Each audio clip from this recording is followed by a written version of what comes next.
Hello guys, मैं विकी कुमार एक बार फिर आपको लेके आया हूँ अपने एडुटेक चैनल में। और आज मैं आपसे डिस्कस करने वाला हूँ अपने साइंस के नेक्स्ट वीडियो यानी कि 5th पार्ट के बारे में। और इसके अंदर आज मैं आपसे डिस्कस करूँगा रिफ्लेक्शन एंड रिफ्रैक्शंस के बेसिस पे कुछ क्वेश्चंस के बारे में और उसके सॉल्यूशंस के बारे में, जो कि मैं आपको यहाँ सॉल्यूशन करके दिखाऊँगा। और वीडियो के लास्ट में मैंने एक पीडीएफ के लिंक्स जो कि डिस्क्रिप्शंस में अटैच कर रखी है, जो कि आपका टेस्ट पेपर है, और वो आपको अपना कंप्लीट करके और मुझे मेरे ईमेल आईडी जो कि आपको डिस्क्रिप्शंस में मिल जाएगी उस पर उसको मेल करना है। और मैं आपकी वीडियो का या आपके जो आप मुझे मेल करेंगे आंसर शीट्स, उसका रिस्पॉन्स पक्का शो करूँगा आपको कि आपके क्या रिजल्ट रहा है और आपने कितने मार्क्स अटेंड किए।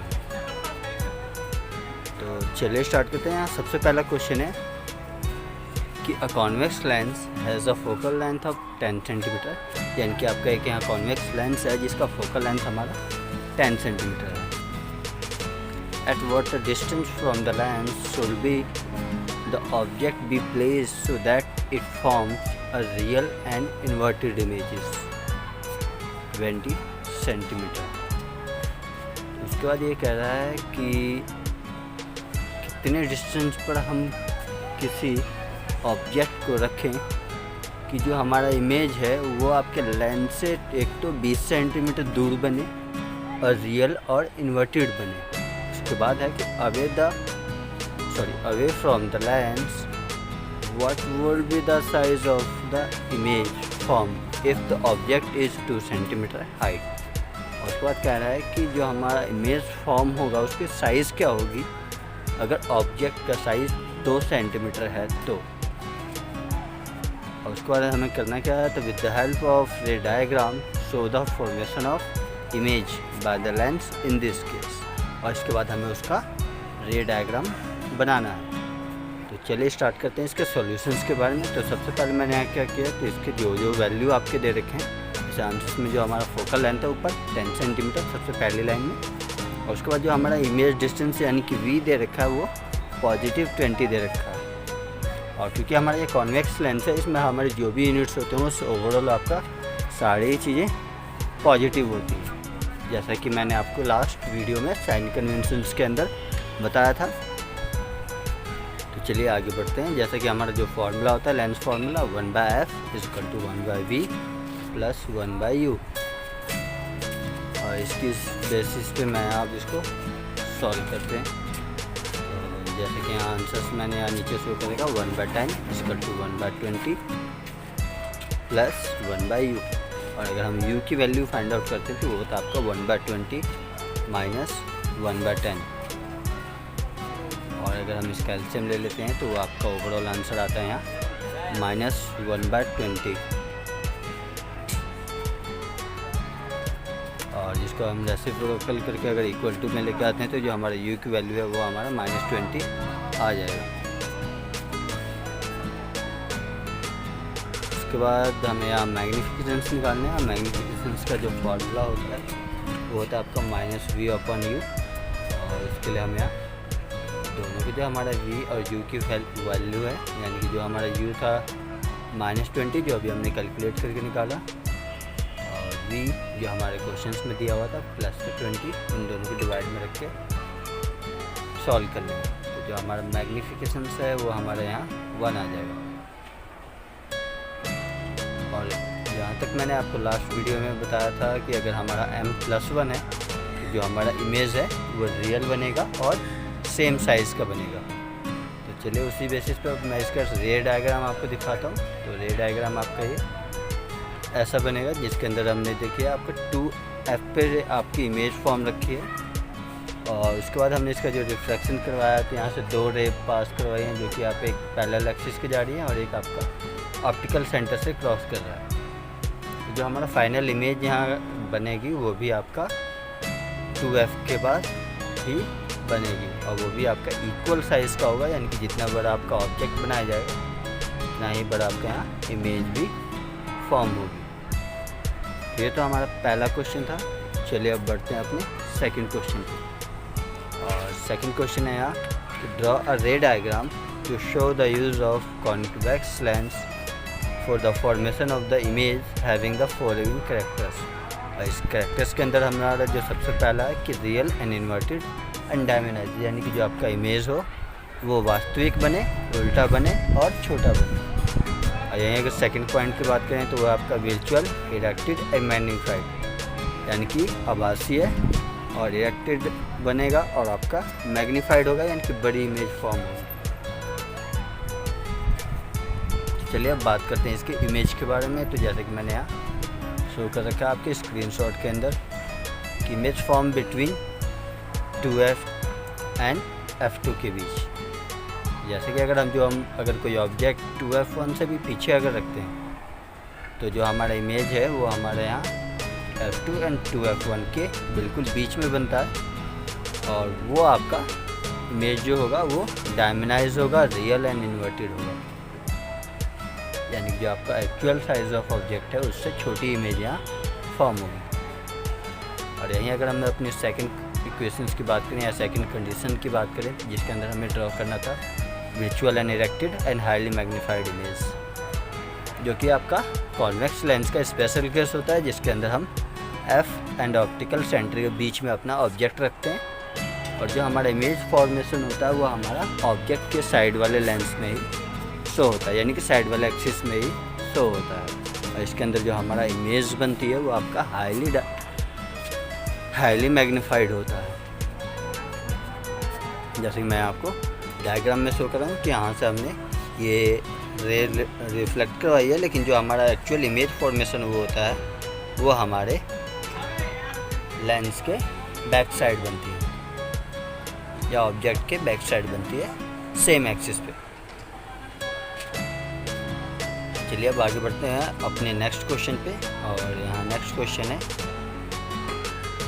और अ convex lens form a real image and inverted image of the needle at the distance of 50 centimetre. कि आपका कोई कॉन्वेक्स लेंस है वो real and inverted image form कर रहा है किसी नीडल की जो कि आपके ऑप्टिकल सेंटर से 50 सेंटीमीटर की दूरी पर रखी हुई है, where the image is equal to the size of object. और जो हमारा इमेज फॉर्मेशन हो रहा है वो ऑब्जेक्ट के साइज़ के बिल्कुल इक्वल आ रहा है, यानी कि जो हमारा HI और HO यानी कि हाइट ऑफ इमेज और हाइट ऑफ ऑब्जेक्ट है वो दोनों इक्वल है। और उसके बाद दे रखा है कि also find the power of the lens and size of object. चलिए अब इसके अकॉर्डिंग हम देखते हैं। तो जो इमेज डिस्टेंस है वो हमारा दे रखा है यहाँ पॉजिटिव 50 यानी कि प्लस का 50, और जो हमारा HI यानी कि इमेज ऑफ हाइट है वो हमारा H0 है यानी कि ऑब्जेक्ट ऑफ हाइट के इक्वल है। तो इसी बेसिस पे चलिए अब हम कैलकुलेट करते हैं पावर ऑफ लेंस। तो इसके लिए हमें पावर ऑफ लेंस जो होता है हमारा फार्मूला वो होता है P = 1/f, यानी कि उसके लिए हमें अपना फोकल लेंथ चाहिए और फोकल लेंथ कैलकुलेट करने के लिए हमें अपना U एंड V भी चाहिए। तो सबसे पहले हमें मैग्नीफिकेशन का फार्मूला यूज़ करके यहाँ हम अपना U कैलकुलेट कर लेंगे। V हमारे पास पहले से ही दिया हुआ है, जैसे कि मैंने यहाँ कर रखा है HI/H0 = V/U, और U हमें कैलकुलेट करना है तो उसको मैं अरेंज करके V × H0/HI कर दिया। और अभी यहाँ मैं 50 को H0/HI से मल्टीप्लाई कर दूँगा। और जैसा कि हमारे क्वेश्चन में कहा था कि H0 जो है वो HI के इक्वल है, तो हम इसको कोई भी अगर हम इसको लेट करते हैं, अगर 1 भी लेट करेंगे तो ये एक दूसरे को कैंसिल आउट कर देंगे, क्योंकि डिविजनल में तो यहाँ जो हमारा फाइनल आंसर आ जाएगा वो UV हमारा 50 ही आएगा, यानी कि जो हमारा ऑब्जेक्ट एंड इमेज फॉर्मेशन हो रही है वो दोनों ही इक्वल साइज़ की हो रही है। चलिए अब आगे बढ़ते हैं अपने फोकल लेंथ को कैलकुलेट करने के बेसिस पे, जिसके अंदर हमारे U एंड V दोनों ही हमारे 50 हैं, जिसमें हमारे U -50 आंसर है और V हमारा +50, और हमें फोकल लेंथ कैलकुलेट करना है। जैसे कि हमारा फार्मूला होता है 1/f = 1/v - 1/u। तो यहाँ मैं जैसे ये फार्मूला पुट करता हूँ, जो कि यहाँ माइनस एंड माइनस आपका प्लस हो जाएंगे, 1/50 + 1/50। अब इसको हम एलसीएम लेके सॉल्व करते हैं तो जो ओवरऑल हमारा आंसर आएगा वो हमारा 0.25 आएगा। तो यह हमारा आ गया फोकल लेंथ। और अब हम बात करते हैं पावर ऑफ लेंस की। तो पावर ऑफ लेंस का जैसे मैंने अभी फार्मूला आपको बताया था P इक्वल टू 1/f, जैसे कि मैंने यहाँ लिख भी रखा है। तो इसे यहाँ हम f की वैल्यू पुट कर देते हैं 1/0.25, जो कि आपका 4 आ जाएगा आंसर। और क्योंकि पावर की जो यूनिट होती है वो डायोप्टर होता है, यानी कि D, मैंने यहाँ +4 D लिख रखा है, यानी कि 4 डायोप्टर हमारा जो पावर ऑफ लेंस है इस पर्टिकुलर लेंस के लिए, जिसकी इमेज हमारी 50 centimetre away from the optical centre form हो रही है। चलिए अब बढ़ते हैं अपने अगले क्वेश्चन के बारे में। और नेक्स्ट क्वेश्चन है हमारा, an object 5 centimetre length is held 25 centimetre away from converging lens of focal length 10 cm. Draw the ray diagram and find the position, size and the nature of the image form. यानी कि हमें find क्या करना है, तो एक तो उसकी पोजीशन, उसका साइज़ एंड नेचर। चलिए यहाँ कैलकुलेशन की ओर बढ़ते हैं। और यहाँ सबसे पहले मैं लिख लेता हूँ कि हमारे ओवरऑल सिचुएशंस के अंदर, यानी कि जो हमारा क्वेश्चन है उसके अंदर दिया क्या क्या है। तो हमारा फोकल लेंथ दे रखा है 10 सेंटीमीटर एंड यू दे रखा है हमारा -25, यानी कि हमारा ऑब्जेक्ट। उसके बाद हमारा h0 यानी कि हाइट ऑफ ऑब्जेक्ट दे रखा है 5 सेंटीमीटर। अब हमें सबसे पहले कैलकुलेट करना है उसकी पोजीशन, यानी कि कितनी दूर बाद बनेगी, यानी कि हम इसका v कैलकुलेट करेंगे। और उसके बाद साइज़ की बात किया है तो यानी कि hi कैलकुलेट करना है। और hi के या फिर हम मैग्नीफिकेशन का फॉर्मूला यूज़ करके उसको शो कर सकते हैं कि उसका नेचर ऑफ इमेज कैसा होगा। तो चलिए स्टार्ट करते हैं। यहाँ सबसे पहले मैं इसका v कैलकुलेट कर रहा हूँ, जैसे कि मैंने फार्मूला यूज़ किया 1/f equal to 1/v minus 1/u।